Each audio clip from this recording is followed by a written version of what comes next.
problems that you're having with your picky eater at the moment.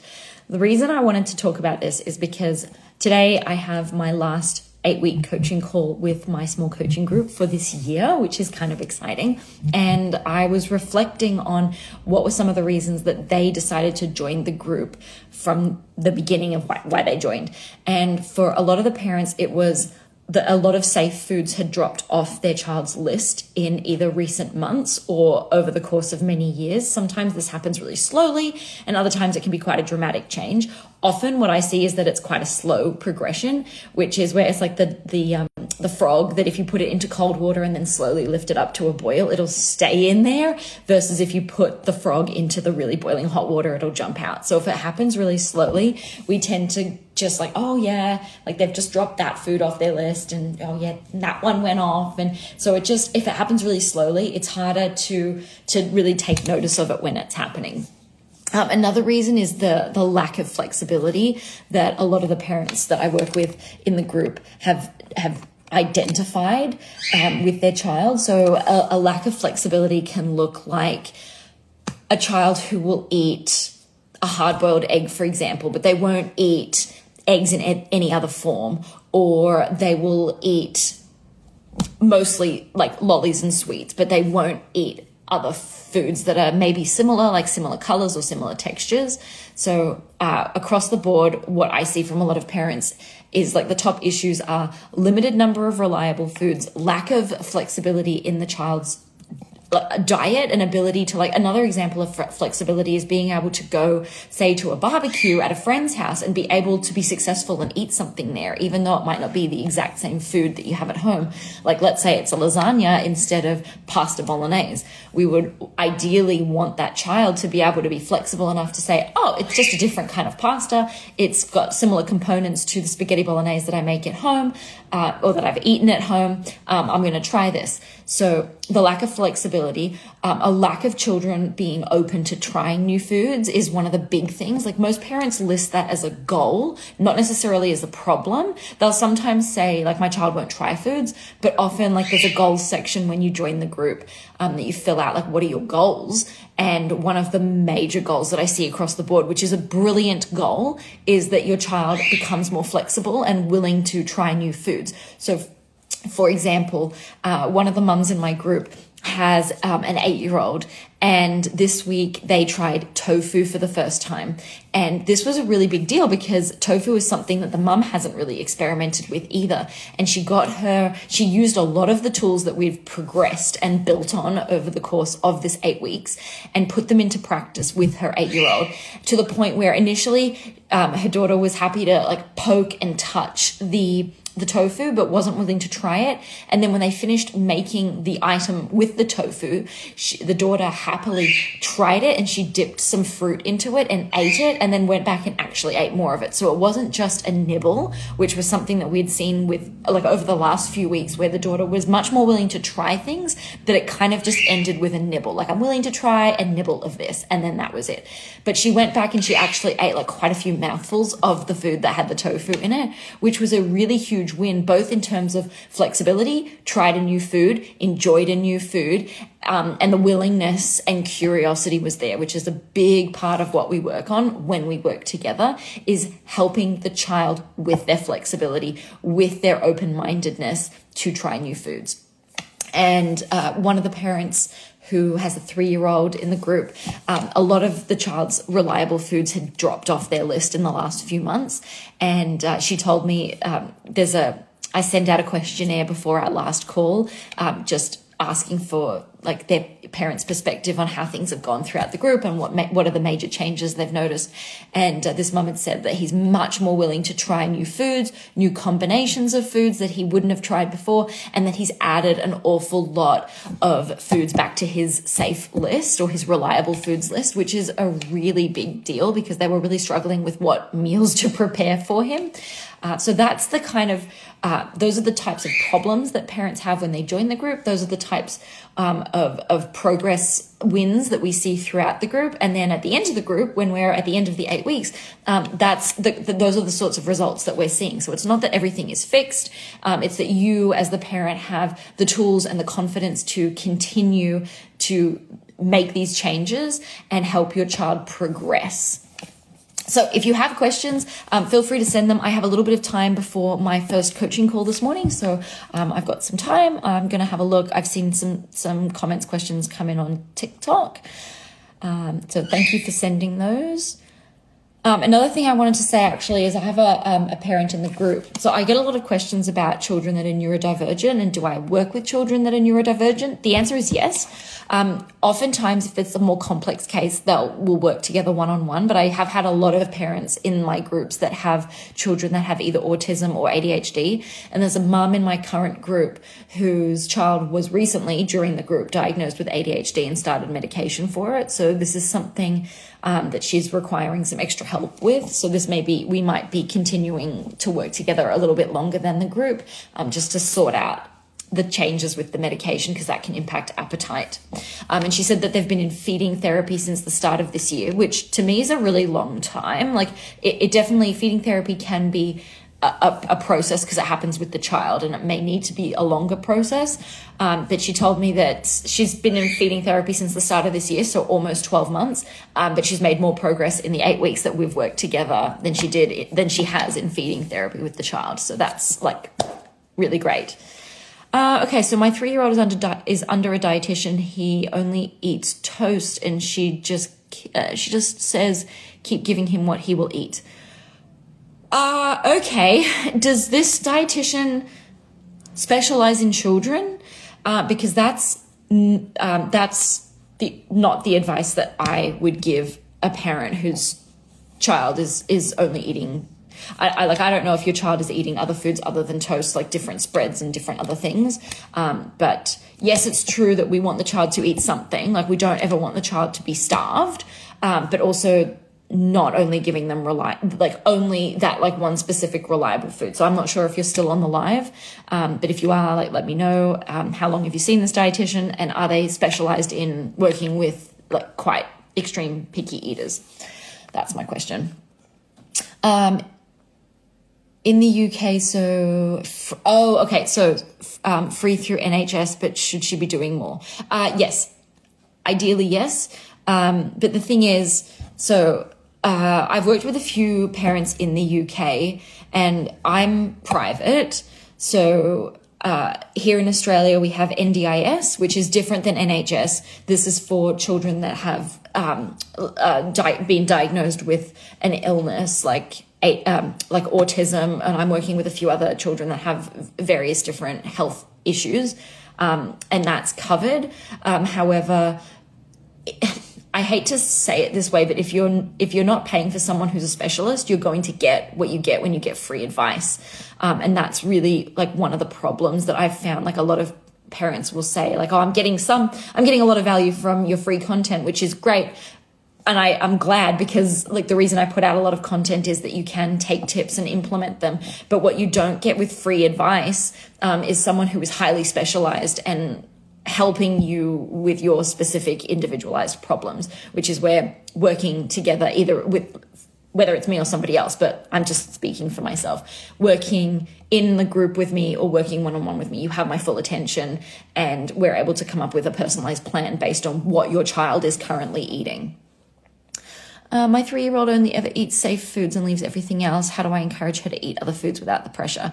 Okay, so it's first of all, it's really great that you've identified that you don't want to pressure her. So a lot of the parents that I work with, when we chat about like what mealtimes look like, there's still some sneaky forms of pressure in there. And like one example might be that I hear quite commonly is that the parent will say, this is really healthy, or this will help you grow big and strong.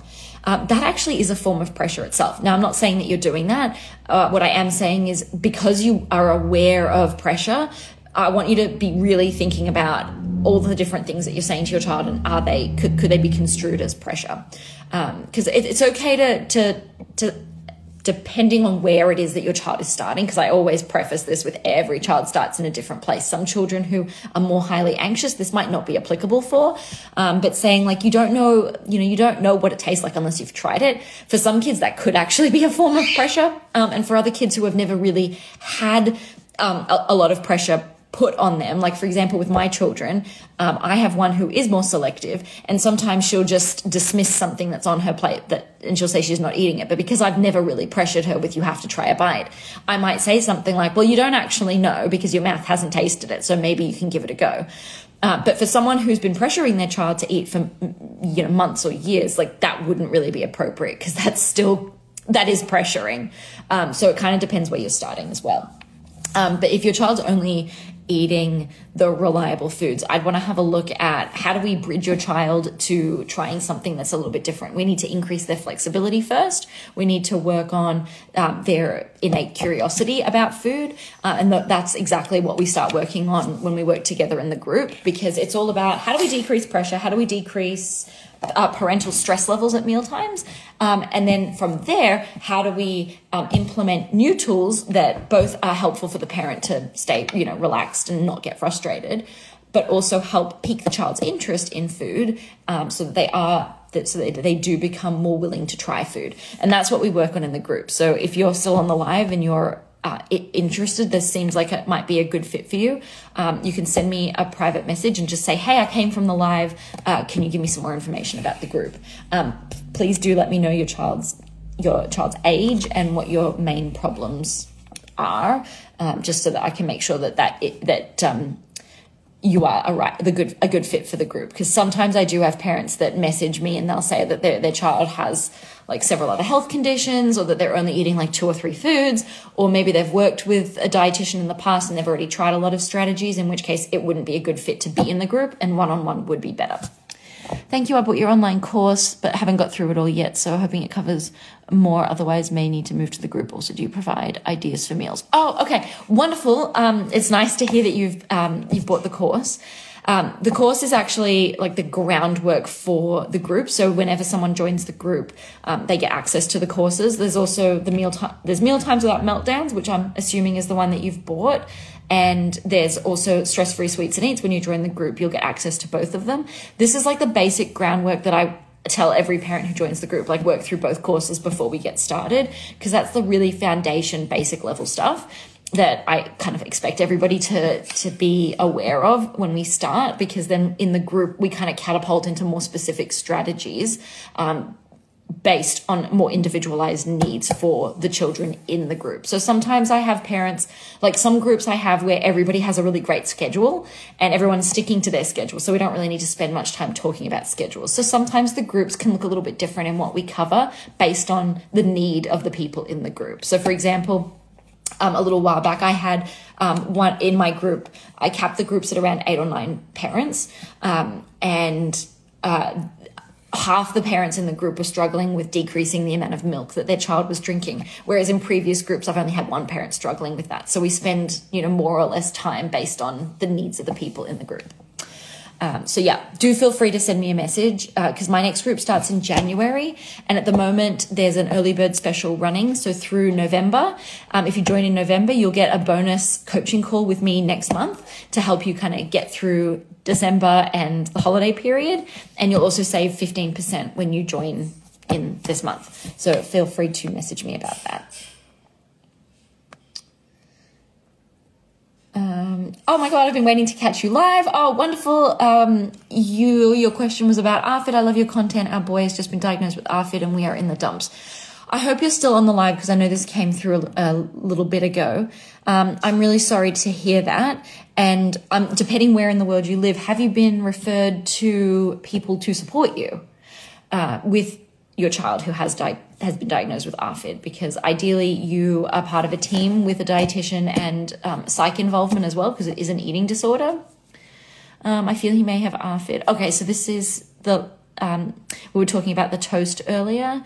I'm not sure how to approach this discussion with her, as she is dismissive. How old is your child? And it's not necessarily a discussion you should have with your child. It's a discussion to have with the healthcare professional to see if your child does in fact have ARFID. I wouldn't really be discussing that with your child specifically. So yes, she's a pediatric dietitian. He's dropped so many foods that you're left with toast. Okay, so I don't think you've told me how old your child is. Hang on, I'm scrolling down. No discussion with the dietitian. No, my son has, character. Oh, okay. So how old is your son?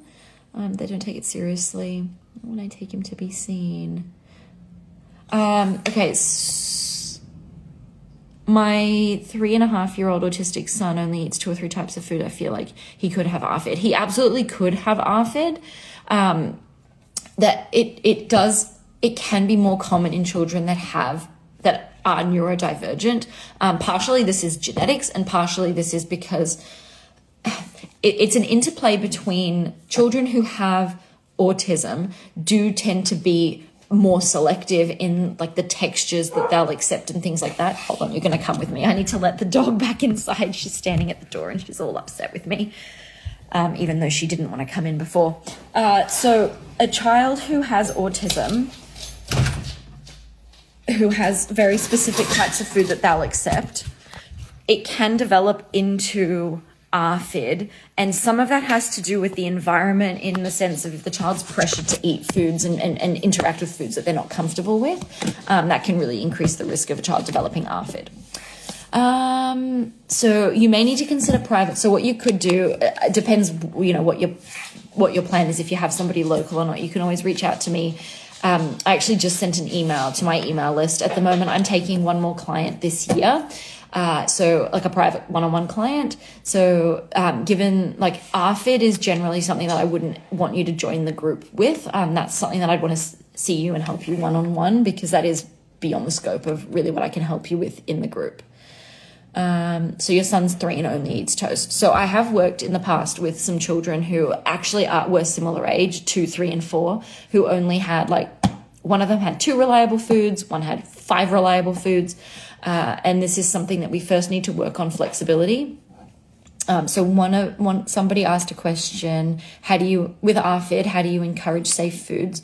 One day loves something, next day hates it. That actually sounds to me like something that I experience with some of my children who have ADHD or autism, and sometimes both, where I actually worked with a family who the dad was also neurodivergent, and he actually experienced the same thing, where he might like a certain food, but then based on the type of day he had, he didn't want to eat that food.